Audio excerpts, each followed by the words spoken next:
10월 30일 화요일 오늘의 주요 뉴스입니다. 초대형 허리케인 샌디로 인해 29일 전면 휴장했던 뉴욕 증시가 30일에도 휴장합니다. 뉴욕 증시가 날씨로 인해 이틀 연속 거래를 중단한 것은 120여 년 만에 처음 있는 일입니다. 지난 3거래일간 상승세를 보여왔던 유럽 증시가 허리케인 샌드가 미국을 강타할 것이라는 소식으로 하락했습니다. 영국이 0.2% 하락했고 프랑스가 0.76%, 독일은 0.4% 하락했습니다. 미국과 중국이 다음 달 초 나란히 정권 교체를 앞두고 있는 가운데 글로벌 경기와 정세 불확실성이 최고조에 달하고 있습니다. 미국은 대선 이후 재정 절벽의 해결 여부가, 중국은 신정부의 부양책 강도가 최대 관심사입니다. 경제 위기에 빠진 스페인 정부가 당장 구제 금융을 요청할 계획은 없다고 밝혔습니다. 하지만 최악의 경기 침체와 실업난에 시달리는 스페인의 앞날은 여전히 어둡습니다.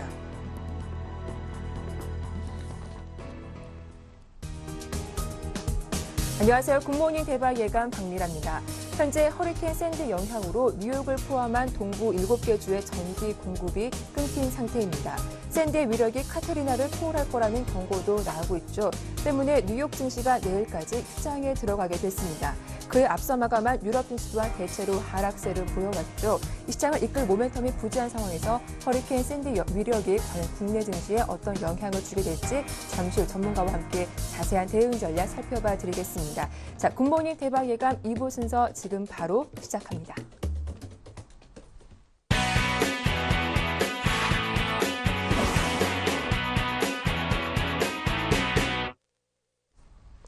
네, 2부 첫 순서는 청송촌놈 신창환 대표와 함께하겠습니다. 대표님 안녕하세요. 안녕하십니까 박민혜. 안녕하십니까 시청자 여러분. 청송촌놈 신창환입니다.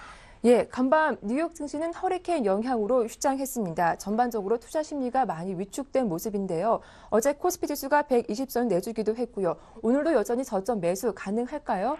예, 제가 이제 미국의 허리케인이 이제 보통 네. 세계 경제에 큰 변곡을 일으킵니다. 그 이유가 이제 미국은 그 동부 쪽에 굉장히 많은 그 산업지구, 특히 석유라든지 이런 부분이 굉장히 많이 있거든요. 그래서 허리케인이 보통 나면 국제 유가가 폭등하는 그런 장세를 보이기 때문에 시비가 엇갈리지 않을까 이렇게 생각을 하고 있습니다.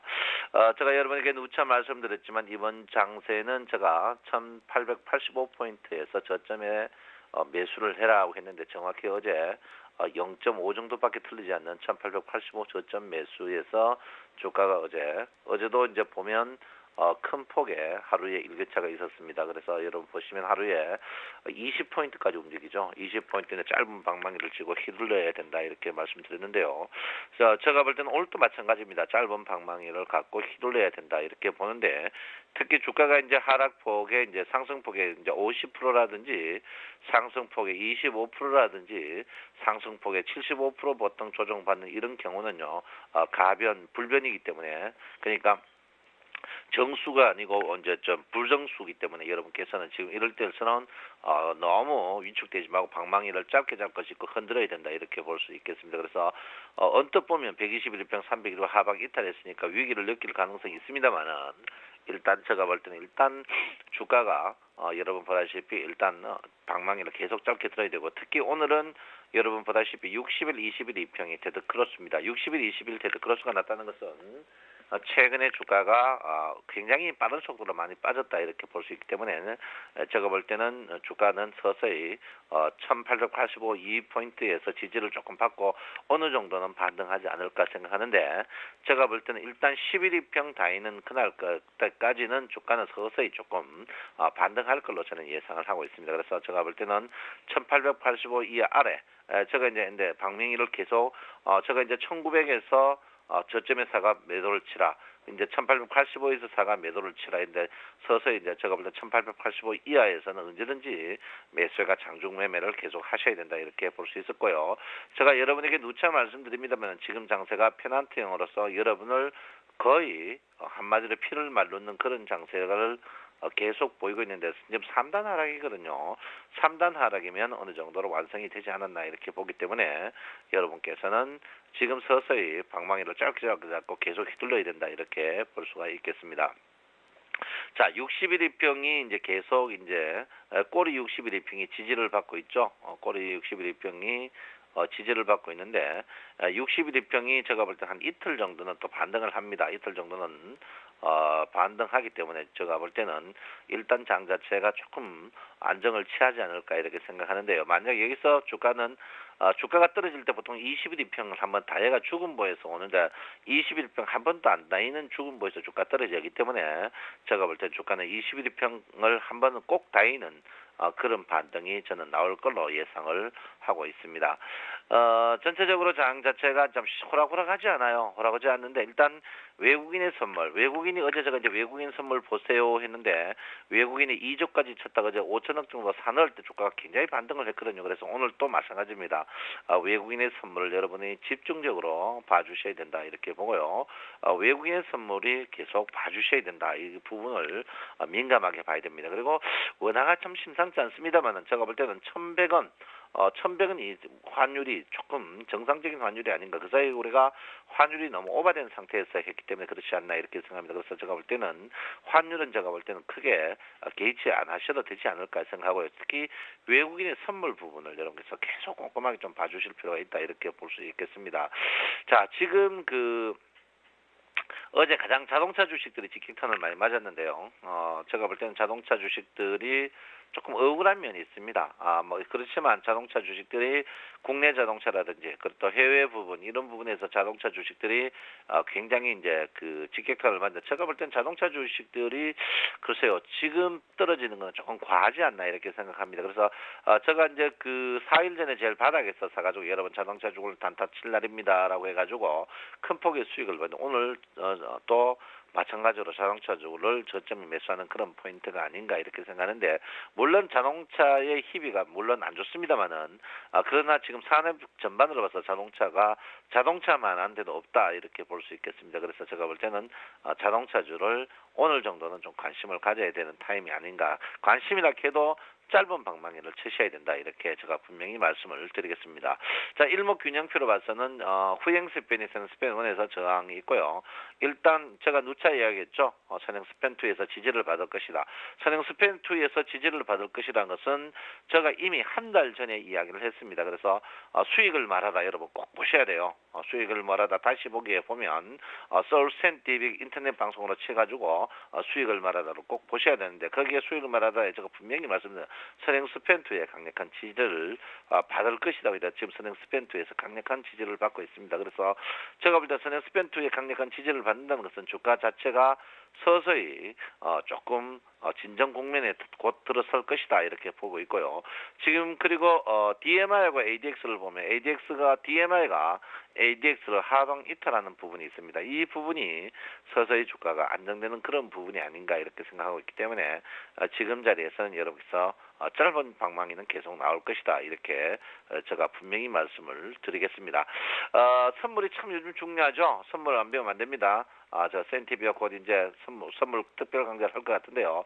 선물이 제가 누차 말씀드렸지만 처음에 무게중심이 265, 두 번째 무게중심이 255, 세 번째 무게중심이 250에 있다 이런데 250에서 하방 이탈은 되지 않습니다. 그렇지만 제가 누차 말씀드렸지만 선물의 일대가 3개월의 일대가 보통 20 전후에서 이루어집니다. 20이란 것은 고점과 저점이 보통 20에서 끝나는데 지금 자리에서 빠져봐야 여러분 선물 자체가 거의 한 4나 5 정도 여유밖에 없습니다. 어제가 여러분한테 제가 풋을 굉장히 조심하고 콜로 했는데 어제 선물 콜 거신 분들은 거의 단기적으로 콜 수익이 어제 굉장히 짭짤한 모양을 보였을 겁니다. 전날은 제가 풋을 걸고 어제는 콜을 걸었으면 짭짤하다고 생각했는데 오늘은 선물을 매매를 안 하는 게 현명하다. 왜 그러냐면 전날 하루 일교차가 굉장히 날카롭게 났기 때문에 오늘은 변곡점을 맞이할 가능성이기 때문에 오늘은 선물 매매를 안 하고 하루 정도 쉬어가는 자리도 괜찮지 않나 이렇게 생각을 하고 있습니다. 최근에 이제 상해종합 증시가 또 다시 저점을 찍습니다. 저점을 찍는데요. 상해 증시가 제가 볼 때는 2050 이제 이 자리에서는 항상 지지를 받을 것 같아요. 2.8을 가는데 오늘도 상해 증시를 여러분께서 꼼꼼하게 좀 보여주실 필요 있다 이렇게 보고요. 최근에 이제 이제 유다오 섬 때문에 일본과 이제 중국의 어떤 대립이 있는데 대립이 일본이 더 직격탄을 맞았는데 일본 증시는 살아 있고 상해 증시는 하락입니다. 이게 이제 전형적으로 이제 부동산이라든지 경제버블 때문에 그런 것 같은데 제가 볼 때는 상해 증시가 분명히 우리 장에는 가장 많은 영향을 끼치니까 상해 증시를 여러분께서 계속 보셔야 된다 이렇게 볼 수 있고요. 상해 증시 보지 않으면 절대 안 된다 이렇게 제가 볼 수 있습니다. 최근에 이제 여러분 코스닥을 갖고 있는 분들이 저한테 많이 전화 옵니다. 내가 손대지 말았겠잖아요. 예? 코스닥 절대 손대지 말았겠는데 왜 손댑니까? 코스닥 이거는 태생 자체로 이거는 나쁜 주식이다. 이거는 전부 저 섬적으로 보내야 될 섬입니다. 그래서 제가 볼 때는 여러분 코스닥 주식은 추가적으로 하락을 할 것이다 이렇게 보고요. 제가 볼 때는 코스닥 주식은 상승폭에 62%까지 빠지는 최악의 국면까지 갈 것이다. 보면 62% 가면 고점에 사신 분들은 담보 부족 3번 났다 이렇게 볼 수 있습니다. 그래서 코스닥 만지지 말라고 그만큼 했는데 코스닥 만지시는 분은 우리 쌤 방송 보지 마세요. 신경질 나니까. 코스닥 절대 여러분 만지시면 안 된다 이렇게 볼 수 있고요. 오늘은 여러 개 볼 거 없습니다. 여러분 오늘은 특별한 거 볼 거 없고 오늘은 여러분께서 일단 외국인의 선물 동향을 철저하게 보셔야 됩니다. 외국인의 선물 동향 봐야 되는데 외국인 선물 동향에서 특히 여러분 S&P 나스닥 선물이 오늘 지금 큰 폭의 하락이 있습니다. 오늘 미국이 어제 휴장을 했거든요. 그렇지만 S&P 나스닥 선물이 약세를 보입니다만 이 약세는 사이클론 때문에 그러니까 크게 신경 쓸 거 없다. 그렇지만 외국인의 선물 동향은 오늘도 끝까지 봐야 돼요. 어제도 외국인 선물이 살 때 올라갔고 팔 때 내려갔습니다. 그래서 외국인 선물을 오늘 꼼꼼하게 봐주셔야 된다 이렇게 보시고요. 삼성전자가 오늘은 반등할 걸로 예상하고 있습니다. 삼성전자 반등이 항시 플러스 10,000원 이상 되는지 안 되는지 보셔야 됩니다. 삼성전자가 플러스 10,000원 이상이면 그날 내내 콜, 삼성전자가 마이너스 10,000원이면 그날 내내 풋, 마이너스 10,000원에서 5,000원에서 플러스 5,000원 사이는 횡보 구간입니다. 그래서 여러분 제가 볼 때는 오늘 횡보 구간 가능성이 많으니까 삼성전자와 오늘은 외국인의 선물 동향 이 두 가지만 보면 여러분께서 꼼꼼하게 볼 수 있다 이렇게 볼 수 있고요. 분명한 것은 뭐냐? 지금 MACD가 여러분 보다시피 데드크로스 이후에 응극이라는 사실입니다. 이걸 뭐를 말하냐면 자신 없는 사람은 매매하지 마라. 지금 장 자체는 팔고 싶은 사람이 더 많다는 것을 제가 분명히 말합니다. 오실레이터가 빨가면은 사고 싶은 사람이 많고 파라면은 팔고 싶은 사람이 많다는 사실입니다. 그래서 여러분께서 지금은 팔고 싶은 사람이 많다. 결론은 방망이를 짧게 해야 되고 항시 뒤돌아봐야 된다. 어제 프로야구가 뒤돌아보지 않아서 졌습니다. 그래서 뒤돌아보면서 뒤돌아본다는 것은 뭡니까? 철저한 분할 매수를 해야 된다. 이렇게 분명히 말씀을 드리겠습니다. 그래서 팔고 싶은 사람이 많다. 결론은 뭡니까? 작은 수익에도 행복하는 기쁨을 지으면서 과감하게 매도, 팔고 나서 조금 더 올라야 된다. 이렇게 말씀드리겠고요. 주식은 저점 100% 저점에 사면 2년 재수없고 제일 꼭지 팔면 3년 합의 5년 재수없기 때문에 내가 사고 조금 빠져야 되고 내가 팔고 더 많이 올라야 됩니다. 그러니까 여러분께서 욕심 부리지 마시고 오늘은 외국인의 선물 삼성전자 주가 보면서 방망이를 짧게 잡고 흔드시기 바랍니다. 여러분 내 마음 아시죠? 사랑합니다. 청송촌놈 신창원입니다. 네, 오늘도 짧은 대응 전략 말씀하셨죠. 삼성전자 흐름이 전반적인 시장 흐름을 좌우할 수 있기 때문에 삼성전자 흐름 잘 체크해 보시길 바랍니다. 지금까지 청송촌놈 신창환 대표와 함께했습니다.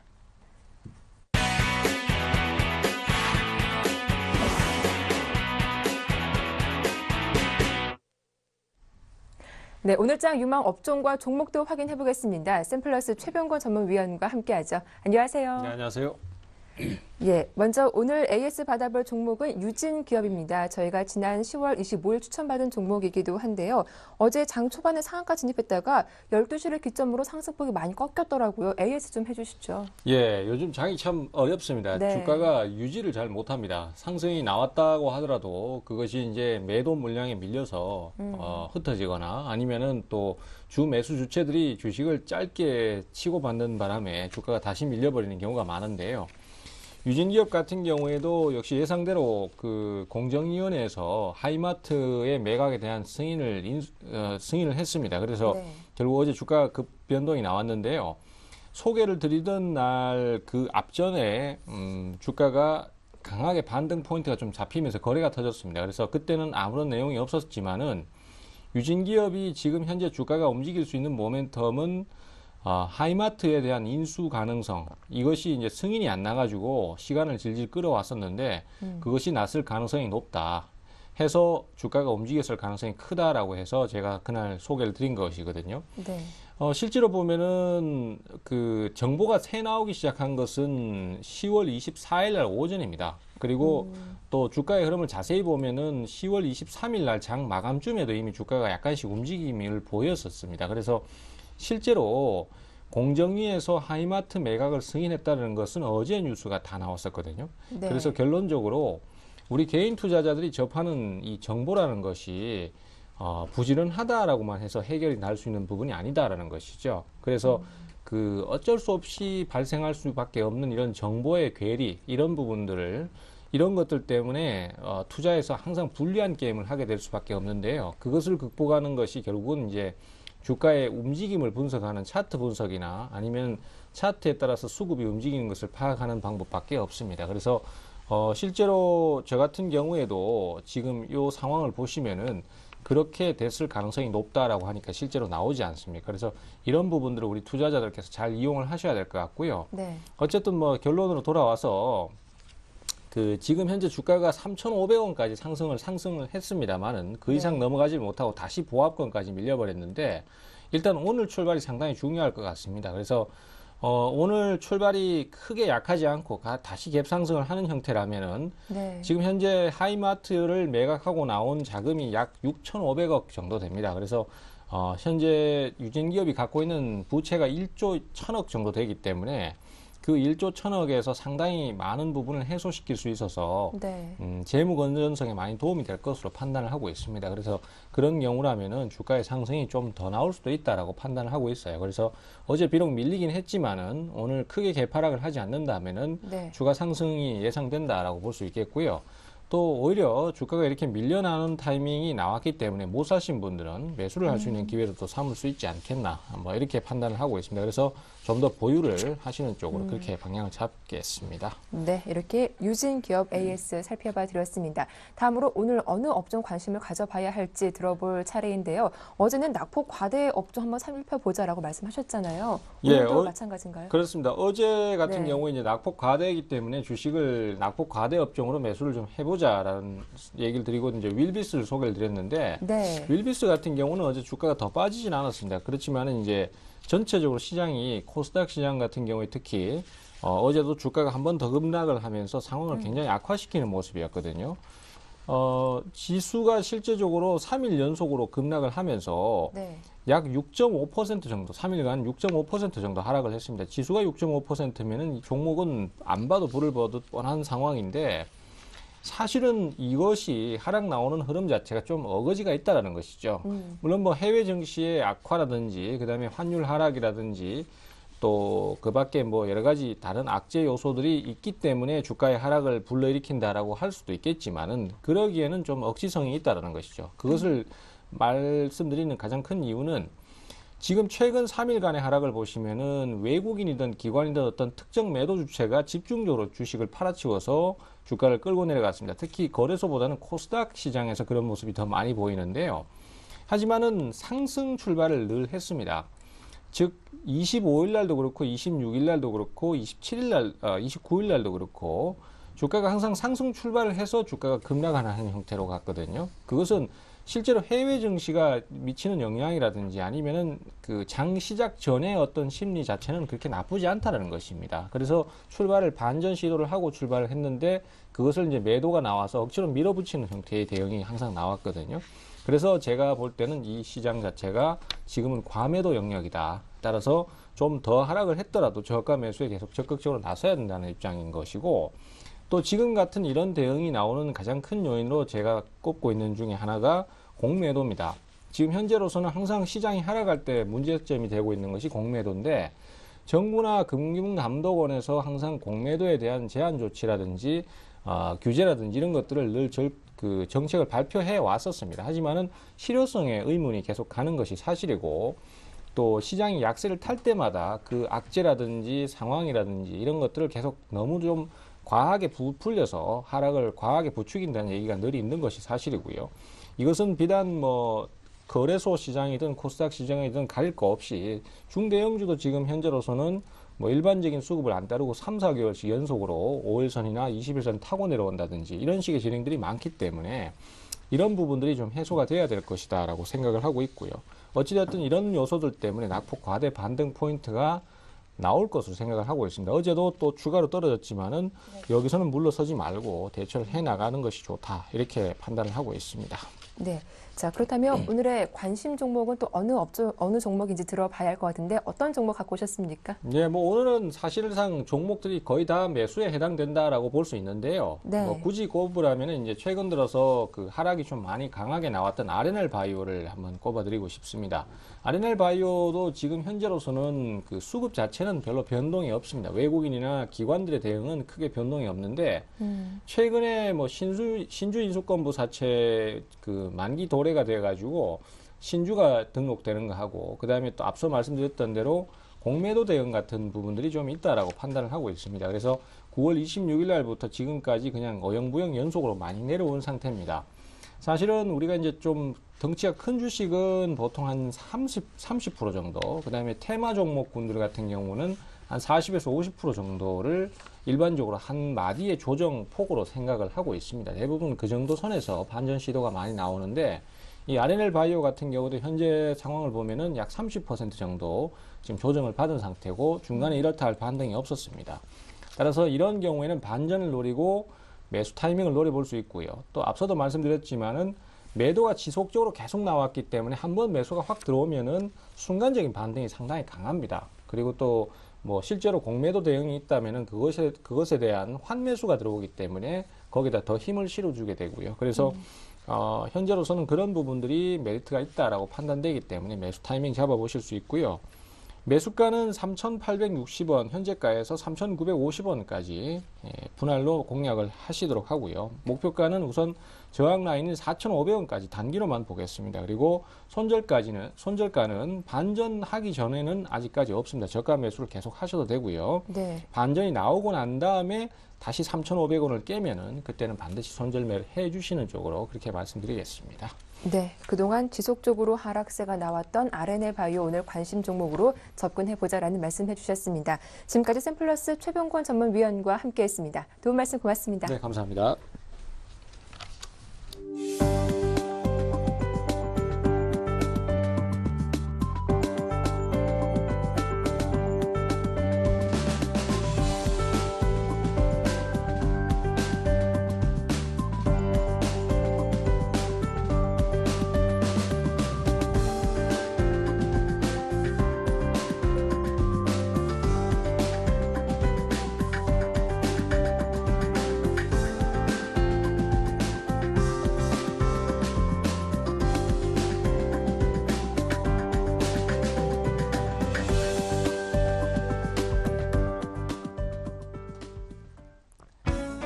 안녕하세요. 증권사 모닝 전략 시간입니다. 10월 30일 화요일 증권사별 리포트 살펴보시겠습니다. 먼저 KTB 투자증권입니다. 한전 KPS입니다. 호실적 실현이라며 투자 의견 바이 설정했습니다. 다음은 하이투자증권입니다. 종목 기아차에 대해서 3분기 어닝 쇼크 확인으로 주가가 크게 하락했다며 목표 주가 11만 원에서 9만 원으로 조정했습니다. 다음은 신영증권입니다. 한국전력에 대해서 3분기 매출 13조 8천억 원, 영업이익 마이너스 3,926억 원으로 적자 예상되지만 턴어라운드 및 정상이익 구간 복귀 전만 반영해서 목표 주가 3만 7천 원으로 상향 조정했습니다. 다음은 우리투자증권입니다. 종목 빙그레에 대해서 절대 놓치지 말아야 할 소비재 섹터의 머스트헵으로 꼽으며 오리온과 같은 주가 흐름을 보여줄 수 있다고 평가하며 투자 의견 바이 신규 제시했습니다. 다음은 동부증권입니다. 종목 메리츠 화재에 대해서 보험 신상품 출시를 통해 9월 실적이 71억에 달했으며 10월에도 60억 수준에 달할 것이라는 고무적인 평가로 투자 의견 바이 유지했고 목표 주가 16,100원 제시했습니다.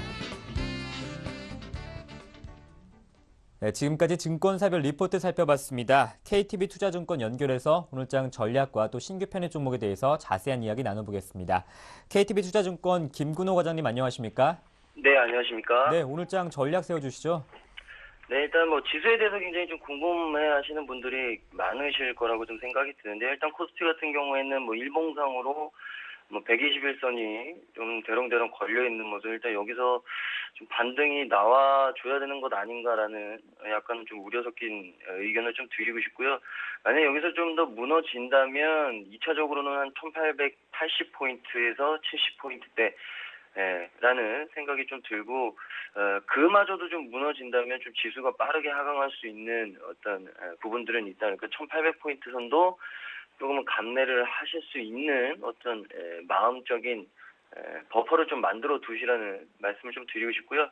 개인 참여가 많은 이 코스닥 같은 경우에는 일단 모두 분계선이 무너졌는데 역시나 제일 중요한 지금 선은 일단 역시 코스닥 역시도 121선이 되지 않을까, 한 490포인트 정도 되는데요.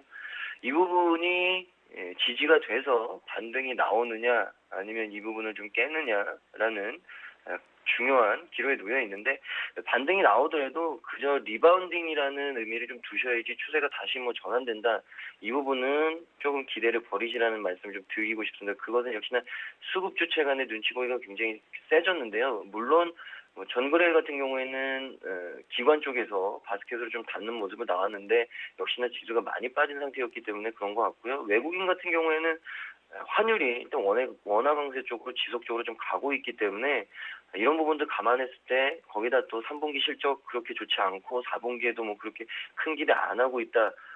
외국인의 자금이 그렇게 쉽게 들어올 수 있는 어떤 그런 환경은 아니라는 또 한 가지 말씀드리고, 유동성 이런 부분들은 좀 기대를 좀 접으시라는, 단기적으로 접으시라는 말씀 좀 드리고 싶습니다. 네, KTB투자증권 오늘장 신규 편입 종목으로 한전 KPS 제시해 주셨는데요. 자세한 설명 부탁드립니다. 네, 일단 한전 KPS 같은 경우 다들 아실 겁니다. 한전 한국전력의 관계 자회사고, 한전 KPS 같은 경우에는 사실 이 전력 설비와 관련된, 그리고 발전소 이 건설과 관련된 부분들을 영위를 했었는데, 또 거기다 또 한전의 또 원자력 관련주로 편입이 됐었죠. 최근에 일단 한전 KPS 같은 경우 시즌에 실적 발표가 됐는데, 매출액 같은 경우 2,292억 원, YOY로 한 9% 성장했고요.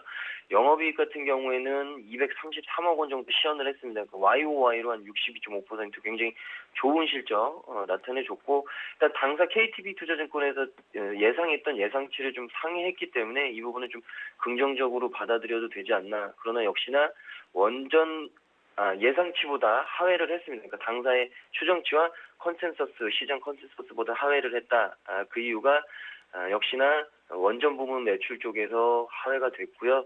2분기 서프라이즈에 사실 2분기에 서프라이즈가 나오면서 역시나 추정치가 좀 기대치가 올라왔기 때문에 이런 부분들이 좀 부담으로 작용한 것 같고, 동사 같은 경우에는 또 한 가지 유틸리티의 정석이라는 말씀을 좀 드리고 싶은데, 이 후쿠시마고와 잦은 발전소 고장 예방 정비랑 개보수 정비가 굉장히 좀 최근에 강화되고 있습니다. 그러니까 예방에 대한 정비, 그리고 실질적으로 좀 시간이 지나면서 개보수에 대한 정비에 대한 의지들이 굉장히 강해졌기 때문에 동사가 누리고 있는 이런 사업들이 굉장히 좀 호황을 누릴 수도 있다. 그리고 역시나 요르단 디젤 발전소 ONM 수주가 조만간 발표 예정이 있는데요.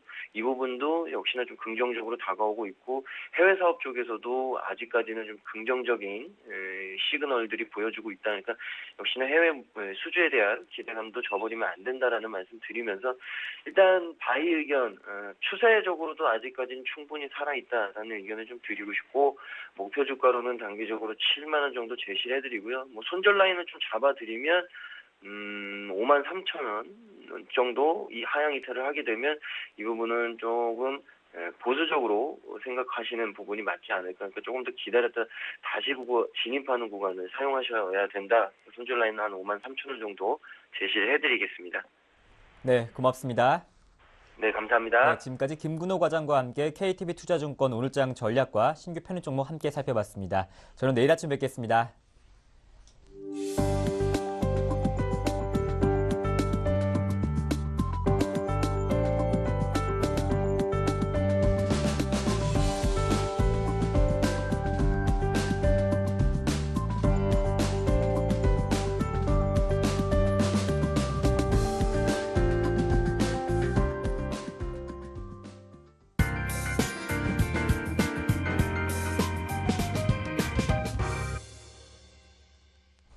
네, 증권사 전략 살펴보고 돌아왔습니다. 이번 순서는 이상로의 논리목을 찾아라입니다. 샘플러스 이상로 전문위원과 함께하죠. 안녕하세요. 네, 반갑습니다. 예, 먼저 어제 추천받은 ELK부터 한번 살펴보도록 하겠습니다. AS가 필요할 것 같은데요. 이 차트를 보니까 밑꼬리가 달리면서 5일선 위로 올라왔더라고요. 이 보유하신 분들 계속 쭉 홀딩해 봐도 괜찮을까요? 네, 지금 ELK 같은 경우에는요, 어제 장중에도 상당한 뭐 변동폭이 있었다고 좀 네. 말씀을 드릴 수 있겠고요. 그만큼 일단은 코스닥 시장이 지금 그러기 상태까지 몰렸습니다. 그만큼 상당히 지금 코스닥에 대해서 환율적인 문제 자체가 외국인의 매도세로 좀 이어지면서 시장의 분위기가 좀 악화됐다고 좀 말씀을 드릴 수 있겠는데, 오늘의 키포인트도 여전히 외국인의 매도세가 아닌가 그렇게 말씀을 드릴 수 있겠습니다. 그래서 ELK를 한번 같이 보시면요. 어제 장중 같은 움직임을 보시면 밑꼬리가 상당히 길게 달렸습니다. 그러면서 22,300원대를 또다시 한 번 더 지지하는 모습이 나타났는데요. 지금은 조금 더 단기적인 목표치를 좀 가지고 접근을 하시자 그렇게 말씀을 드릴게요. 그래서 네. 제가 뭐 목표가를 25,000원 정도로 말씀을 드렸는데요. 지금 같은 경우에는 23,800원 선에서 일단은 절반을 매도를 좀 하는 전략을 좀 말씀을 드릴게요. 네. 다른 차트를 한번 같이 보시면서 비교해 보시면 일단은 다날을 같이 보시면요. 다날의 맥점 같은 경우에도 12,000원대에 어느 정도 집중이 되어 있었습니다. 그러면서 지지 자체가 계속적으로 나오고 난 다음에 큰 물량이 한번 나오면서 윗꼬리를 달고 내려왔거든요. 그만큼 큰 폭의 상승선이 있었지만 시장 자체를 지지해주기 어렵다 보니까 한 번에 물량 자체를 어느 정도 빼고 난 다음에 다시 추세적인 하락이 나오는 모습인데, ELK 같은 경우에도 그런 모습이 좀 나타나지 않을까 그렇게 좀 염려스럽고요. 그래서 네. 혹시나 갭상승을 하게 된다면 그때는 어느 정도 좀 차익 실현 물량이 나올 확률이 상당히 높기 때문에 정리를 하는 입장에서 대응을 하시자 그렇게 좀 말씀을 드리겠습니다. 네, 시장 상황이 워낙에 좀 안 좋다 보니까 ELK 보유하신 분들 목표가를 좀 하향 조정해 주셨습니다. 23,800원 부근에서는 한번 이익 실현을 해보자라는 말씀 잘 참고해 보시면 좋겠네요. 자, 이어서 오늘 눌림목 공략 첫 번째 종목 들어볼 차례인데요. 어떤 종목 갖고 오셨어요? 네, 오늘의 코드는 지금 거래량을 보고 제가 좀 가지고 왔습니다. 그래서 네. 첫 번째로 대원미디어라는 종목을 좀 말씀을 드리겠는데요. 지금 뭐 뉴스를 한번 보시면 뭐 일단 열혈 강호 앱 자체가 매출 자체가 조금 나타나고 있다. 그런 뉴스가 많은데 그런 것보다는 지금 같은 경우에 제가 볼 때는 지금 시장의 상황에 의해서 지금 다시금 시세를 줄 수 있는 그런 차트가 아닌가 그렇게 좀 말씀을 드리겠습니다. 그래서 밑에 거래량만을 한번 보시더라도 지금 같은 경우에는 상승을 할 때 거래량 자체가 상당히 크게 한 번씩 나왔습니다. 하지만 하락을 할 때 거래량 자체가 상당히 많이 죽어 있는 상태죠. 그 말 자체는 지금 들어왔던 일부 주포가 아직까지 빠져나갈 수 없는 상태였다고 그렇게 말씀을 드릴 수 있겠고요. 그래서 대원미디어 같은 경우에는 큰 폭의 상승세를 몇 번씩 보였습니다. 하지만 아직까지 갭 하락이라든지 거래일 연속으로 하락하는 모습 보이면서 다시금 낙폭 자체가 확대된 모습인데요. 여기서 다시금 반등의 모멘텀이 작용을 할 수 있다. 그렇게 좀 말씀을 드릴 수 있겠고요. 그리고 우리가 주봉상으로 좀 길게 차트를 한번 보시면 좀 더 자세하게 나타나는데 그만큼 지금 같은 경우에는 어느 정도 박스권 상단에 조금 위치하는 모습이라고 볼 수 있겠습니다. 그래서 어제는 어느 정도 11선 자체를 이탈하는 모습이 나타났는데요. 하지만 아직까지 거래량 자체가 나타나지 않았기 때문에 추가적인 도전이 시간이 좀 필요하지 않을까 그렇게 좀 말씀을 드리겠고요. 그래서 일단은 매수가 같은 경우에는 9,900원에서 9,950원 사이에 조금 위치해서 어느 정도 매물을 조금 받아내는 과정이 좀 필요할 것 같고요. 대신에 단기적인 목표치를 조금 정하시는 게 좀 좋을 것 같아요. 그래서 주봉상으로 보시면 지금 11선 다시 복귀하는 구간 자체가 1,500원 정도로 보이거든요. 그 구간에 다시 1차적인 매도를 조금 정하시자 그렇게 단기적으로 좀 접근해 보시자 그렇게 말씀을 드리겠습니다. 네, 어제도 보니까 좀 변동폭이 컸던 그런 종목인 것 같은데요. 오늘 만약에 좀 추가 하락이 더 나온다면 그때는 좀 기다려봐서 접근해 보는 게 좋을까요? 지금 같은 네. 경우에는 추가 하락이 나오더라도 네. 하단에 보시면 지금 61선 자체가 올라오고 있거든요. 이 선 네. 자체에서 어느 정도의 지지가 나올 확률이 상당히 높습니다. 하지만 지지를 이탈하게 되면 그때는 손절가만 확실하게 좀 정하시고 좀 대응을 하시자고 말씀을 드릴게요. 그래서 하단에 9,700원 정도를 어느 정도의 하방 이탈선으로 좀 생각을 하시고요. 그래서 단기적인 트레이딩 관점에서 좀 대응을 하시는 방법이 가장 유효하지 않겠나 네. 그렇게 좀 말씀을 드리겠습니다. 네, 오늘은 대원 미디어, 특히 뭐 열혈 강호에 관심 있으신 분들은 이 종목 잘 한번 참고해 보시면 좋을 것 같습니다. 다음 살펴볼 종목은 어떤 종목인지 궁금한데요. 예, 일단은 실적적인 호전세로 어느 정도 시장에 이슈가 되고 있는 CJ 시푸드라는 종목을 가지고 왔는데요. 네. 일단 3분기 실적이 나왔죠. 매출액 같은 경우에 60% 정도 증가하는 모습 나타냈고요. 그리고 영업이익 같은 경우 65%, 그리고 매출액은 21% 단기적으로 증가하는 모습 나타냈습니다. 그만큼 실적 호전세가 뚜렷하게 나타난다고 말씀을 드릴 수 있겠고, 그리고 지금 음식업종 내수주가 상당히 흐름 자체가 좋습니다. 지금 어제장에서는 조정이 좀 나오는 상태였는데요. 오늘 다시금 추가적인 상승을 할 확률이 상당히 높다고 좀 생각을 하고요. 그래서 지금 당장의 11선에 대해서 공략을 해보시자 그렇게 말씀을 드리는 게 아니라 추가적인 제가 볼 때는 하락이 좀 나올 수 있다고 좀 생각을 하고요. 하단에 2,800원 선을 어느 정도 매수 포인트로 좀 잡으셔서 공략해 보시자 말씀드리겠습니다. 지금 위에 상단에 한번 보시면 3,110원대가 상당히 큰 저항선으로 좀 작용을 하고 있었는데 그만큼 뚫기가 상당히 어려웠었죠. 뚫기가 상당히 어려웠다가 거래량이 어느 정도 나오면서 뚫고 올라가는 모습이었습니다. 하지만 어제 거래량 없이 다시 내려오는 모습이었거든요. 그만큼 위에 어느 정도의 주포 자체가 아직까지 남아있다는 어느 정도 확률적인 부분을 어느 정도 발판을 삼아서 하단에 추가적인 더 떨어졌을 때 우리는 매수의 기회로 한번 좀 삼아 보시자 그렇게 말씀을 드리겠습니다. 그래서 손절가 같은 경우에는 21선을 위주로 조금 보시면 좋겠는데요. 손절가 같은 경우에는 2,700원 정도로 보시면 좋겠고요. 대신 매수가 같은 경우는 2,780원에서 2,820원 정도로 생각을 하시고 목표가 같은 경우에는 3,240원 정도로 보시면서 좀 단기적인 전략으로 좀 대응하시면 좋겠다고 말씀을 드리겠습니다. 네, 오늘은 이렇게 CJ 시푸드와 대원 미디어 두 종목에 대해서 대응 전략 자세하게 들어봤습니다. 지금까지 샘플러스 이상로 전문위원과 함께했습니다. 도움 말씀 고맙습니다. 네, 고맙습니다.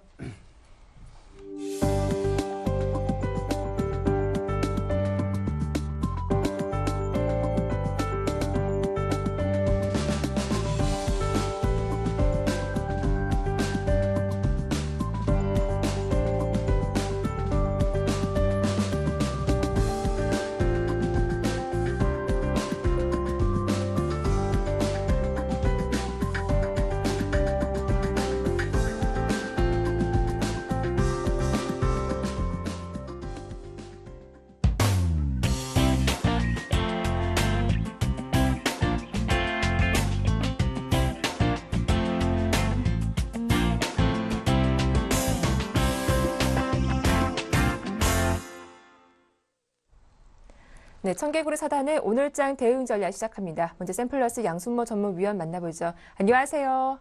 네, 안녕하십니까. 양승모입니다.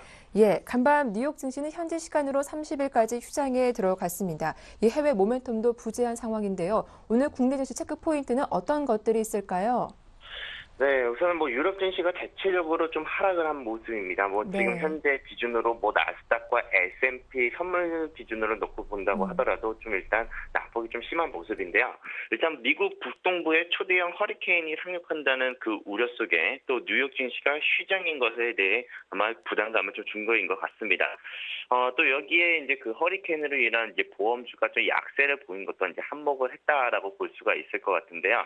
우선 뉴욕 증시는 허리케인으로 인해서 30일 휴장, 그리고 31일 날 재개될 것으로 보여지는데 그 이외에 이제 특별한 모멘텀은 일단 없는 걸로 보여집니다. 매달 초에 있는 미국의 10월 고용지표 발표도 좀 연기될 수 있다는 내용이 나타나면서 지금 이제 세계 글로벌 시장 자체가 이제 경제 지표에 대한 이제 개선 여부를 빠르게 이제 확인하는 시점에서 좀 일단 연기됐다는 데 있어서 일단은 투자 심리가 좀 위축될 수도 있다라는 점을 좀 체크해 볼 수가 있을 것 같고요. 또 이번에 오늘 여러 가지 이제 그 국내적인 그 이슈들이 몇 개가 있는데요. 월드 스마트 그리드 엑스포가 진행이 됩니다. 오늘부터 이제 11월 2일까지 이제 코엑스에서 이제 개최가 되는데요. 여기에는 이제 지능형 이제 소비자, 지능형 운송, 지능성 신재생 에너지, 전력망, 지능형 서비스 이런 스마트 그리드 관련된 제품들을 출시할 예정으로 보여집니다. 일단 지식경제부에서 일단 주최를 하는 것이기 때문에 우리도 한번 관련주들 한번 관심 있게 보시면 좋을 것 같고요. 관련주라고 봤을 경우에는 누리텔레콤, 또 일진홀딩스, 또 YG파워 이렇게 좀 같이 볼 수가 있을 것 같고요. 또 여기서 이제 마이크로소프트에서 이제 개발자 이제 컨퍼런스 개최를 이제 진행을 하는데요. 여기에 따른 또 개최된 관련주, 뭐 주연테크, 뭐 JCM, 뭐 PC 디렉트 이렇게 관련주들도 한번 관심을 가지고 볼 수가 있을 것 같고요. 다음으로 이제 뭐 대종상 영화제 이제 관련주로도 뭐 J 콘텐츠리, 뭐 CJ CGV, 그리고 뭐 미디어 플렉스 이렇게 좀 관심 있게 좀 보시면은 좋을 것 같습니다. 그리고 이제 뭐 제 문제는 이제 시장이 올라와야 뭐 이런 관련주들이라든지 뭐 수급 모멘텀을 받을 수 있는 종목들이 치고 올라올 것으로 보여지는데요. 일단 코스피는 역시나 제한적 기술적 반등 가능성을 좀 열어놓고 있습니다. 여기에는 지금 주가가 반등이 나온다고 하더라도 좀 일단은 강세를 좀 보여주기는 조금 다소 미미할 것으로 보여질 것으로 보여지고요. 좀 차트를 보면서 설명을 드리자면은 1880포인트 기준으로부터 1980포인트까지 밴드권에 놓여져 있습니다. 결국에는 주가가 제가 이제 그 연초에는 이제 계속해서 강조드렸던 부분들이 있었죠. 뭐 9월 달도 마찬가지고 계속해서 뭐 1880포인트 잘 지켜보자라고 이야기를 많이 해드렸었는데요. 바로 이제 이 구간대까지 다시 한번 내려온 모습입니다. 결국에는 현재 시점에서는 뭐 추격 매도보다는 오히려 시장의 장세를 좀 체크한 이후에 그 이후에 대응하는 것이 좀 더 오히려 이제 효율적인 투자를 할 수 있다라고 일단 보여지고요. 반면 지금 코스피에 비해서 일단 코스닥에 대한 기준을 놓고 봤을 때 코스피는 저는 오히려 1880포인트 선 기준으로부터 반등이 나올 것으로 보여지고 오히려 오늘 주가가 밀린다고 하더라도 1880포인트에 대한 지지 테스트를 우리가 반드시 한번 확인을 하고 접근을 해보자라고 말씀을 드리겠습니다. 더불어서 이제 그 코스닥 같은 경우에는 코스피와는 좀 제가 다른 맥락으로 한번 이해를 해보자라고 이야기를 해드렸었죠. 횡보 조정이 좀 유력하면서 추가 조정 가능성도 좀 우리가 열어두자라고 이야기를 해드렸었는데 지금 현재 시점에서 제가 500포인트가 어제 제가 시황을 이야기해드리면서 500포인트가 살짝 이탈되면서 투매를 좀 유발을 시킬 수가 있겠다라고 이야기를 해드렸는데요. 지금 코스닥에 대한 차트를 놓고 보더라도 차트 각도상 상당히 가파른 각도로 지금 일단 차트를 무너뜨린 모습입니다. 그래서 그렇기 때문에 지금 자리에서는 급반등은 어렵지만 바닥 구간대에 이제 근접되어 있다라고 이렇게 보시면은 될 것 같고요. 그래서 지금 코스닥 같은 경우는 최근에 시장을 인기를 주었던 뭐 바카라 주식들, 뭐 바이오, 그리고 뭐 카지노, 그리고 뭐 딴따라 해서 뭐 엔터테인먼트 관련 종목들 위주로 일단 시장의 조정들이 나왔었는데 이런 인기군 종목들이 반등 선상에 놓여졌을 때 그리고 반등의 수급에 대한 모멘텀이 붙어 있을 때에는 오히려 시장이 또 가파르게 상승이 나올 수 있다는 점을 봤을 때 일단 기존 주도주들의 움직임들 섹터들이 반등이 좀 나와줘야 코스닥장도 좀 풀릴 것으로 좀 보여집니다. 그래서 좀 일단 현재의 관점에서는 코스닥은 실적이 실적이 배상되었거나 혹은 주가가 펀더멘털상으로 저평가되어 있는 종목들 위주로 한번 계속해서 관심을 본다면은 코스닥 반등 시에는 한번 주력 종목들 위주로 아마 시장이 반등이 나올 것으로 예상되기 때문에 지금 현재의 자리에서는 코스닥은 480포인트 기준으로 일단은 뭐 하단 경기 자리를 한번 보시면 될 것 같고요. 여기서 일단은 기술적 반등 구간을 놓고 봤을 때 일단 주가 낙폭 시에 480포인트 저점을 잡고 500포인트 반등 시까지 잡는 이런 목표 밴드를 좀 설정을 해드리도록 하겠습니다. 네. 이렇게 오늘장 체크 포인트와 함께 코스피, 코스닥 양시장에 대한 전망 잘 들어봤습니다. 도움 말씀 고맙습니다.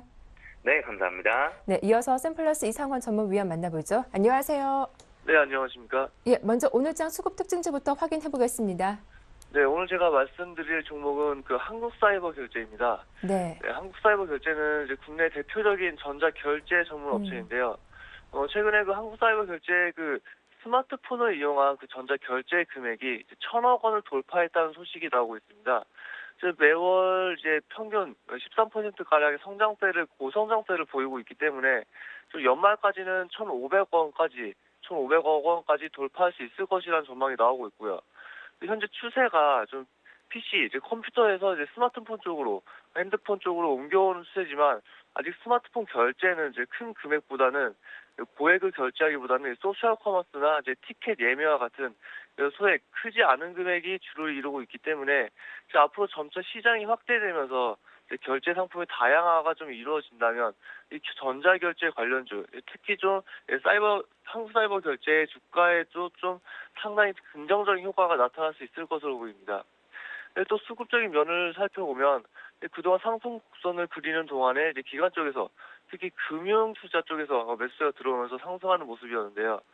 최근엔 그렇게 매수세가 강한 모습은 아니죠. 최근 조정이 나오면서 매수세가 좀 약해지고 있는 모습이지만 그 물량을 다시 외국인 쪽에서 받아가는 흐름이 나오고 있기 때문에 단기적인 그 추가 조정의 확률은 적어 보이고 오히려 상승 쪽으로 대응해서 보는 것이 좋을 것 같습니다. 또 이제 차트를 계속해서 보면 이제 뭐 2010년 이후에 전체적으로 상승 추세를 그리면서 상승했고 큰 하락 구간은 없었습니다. 횡보 구간은 있었지만 큰 하락 구간은 없었지만 최근에 보면 조정이 좀 많이 나오고 있는 모습이죠. 최근에 그 간간히 조정을 받긴 했지만 추세를 이탈시키지는 않았기 때문에 최근에 나온 조정도 추세를 이탈시키지는 않을 것이고 주가상 가격적 메리트도 충분히 존재하기 때문에 접근 가능한 구간이다 이렇게 볼 수 있겠고 이렇게 한 번에 고점만 만들고 주가가 좀 그동안 앞서 8월 23일에 상한가도 있었고 상한가 이후에 좀 추세를 그리면서 매수세가 강하게 들어오면서 상승했기 때문에 이렇게 고점을 한 번만 만들고 한 번에 고점으로 끝나는 것보다는 쌍고점을 만들면서 죽어가는 죽더라도 이런 모습으로 죽는 모습이 좀 좋기 때문에 단기적으로 다시 한 번에 반등이나 상승 추세적으로 상승은 다시 한번 나올 것이다 이렇게 보시면 될 것 같습니다. 따라서 이 종목 좀 일주일 정도의 단기적인 대응으로 접근 가능할 것 같고 적정 매수가를 좀 말씀드려보면 전일 종가 부근인 12,400원, 12,400원 이하에서 분할 매수로서 좀 접근하시면 될 것 같고요. 단기 저항을 받을 수 있는 한 21선 부근 13,200원까지 단기 목표가로 접근하시고 손절가로는 앞서 있는 61선, 앞서 있는 전일의 10월 26일의 저가 부근이었죠. 12,000원까지 손절가로 잡고 대응하시면 될 것 같습니다. 네, 이렇게 한국 사이버 결제 대응 전략 잘 들어봤습니다. 도움 말씀 고맙습니다. 네, 감사합니다. 예, 굿모닝 대박 예감 여기서 마치겠습니다. 오늘 하루도 현명한 투자하시길 바랄게요. 함께 해주셔서 고맙습니다.